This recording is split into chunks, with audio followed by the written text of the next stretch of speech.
Hello and welcome to Three Question With. Got my buddy Paul Lunn with us. Paul works in employee benefits. Good morning, Paul. Welcome to the show.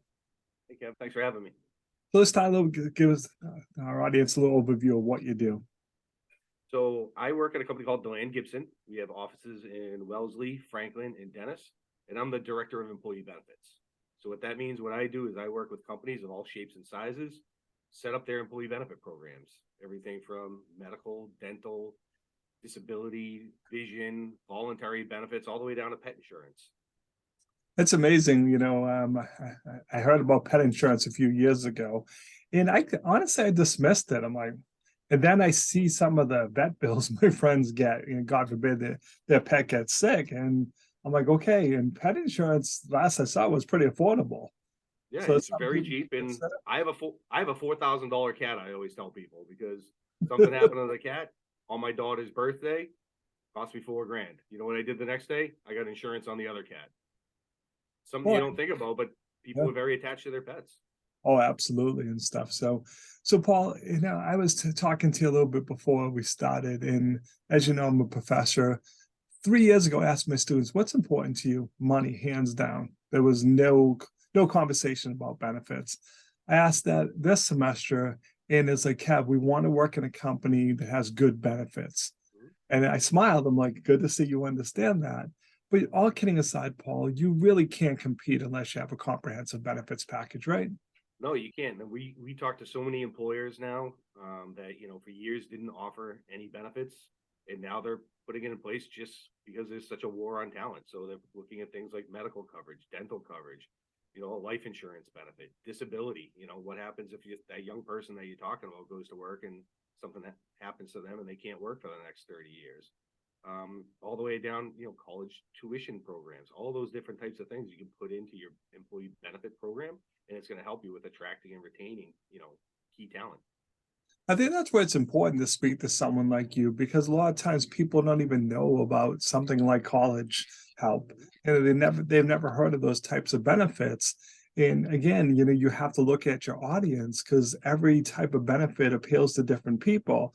In my past corporate life, we had a lot of older workers, and they had a different set of concerns than the younger workers. So you have to look at who's on your workforce too when you're picking your benefits, right? Yeah, you always want to look at the entire demographic, because exactly to your point, you might, what's important to me and my family might be a different benefit than to the person that sits outside my office that's 27 and single.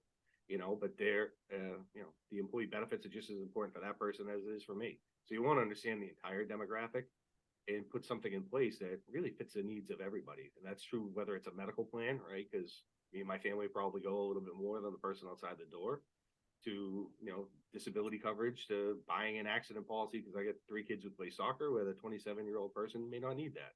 Yep. So, Paul, the other thing that I experienced being CFO of a bank is the insurance is overwhelming. There's just so many options. And then you just kind of freeze because you're afraid to make a mistake. You're like, okay, we have this. My employees are coming back saying, they don't like the deductible, they don't like something about it. And you start to look at different things and you just get overwhelmed. Isn't that where I should look at you and say, Paul, can you kind of help me make these decisions, put things in that's a big part of what we do. So the easiest part of what we do is really going out and getting proposals and putting together the presentation and to show it to the client. The biggest part of what we do is help people understand and navigate healthcare through the course of the year.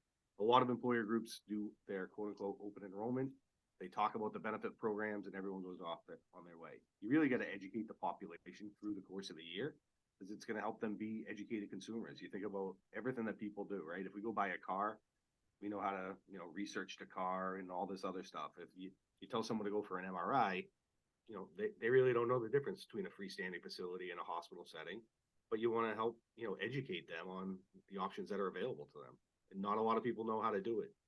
That makes perfect sense. Paul, if people have questions, what's the best way they could reach out to you? So the best way to reach out to me is just via email. My LinkedIn profile has my updated contact information. Email, phone call, text, whatever works for people. Yep. And what's the best number to reach out, Paul? Best number to reach me at is 508-826-4244. Awesome. Paul, I appreciate you taking a few minutes to call into the show. And as always, thanks for being my friend. Thanks. Good to see you.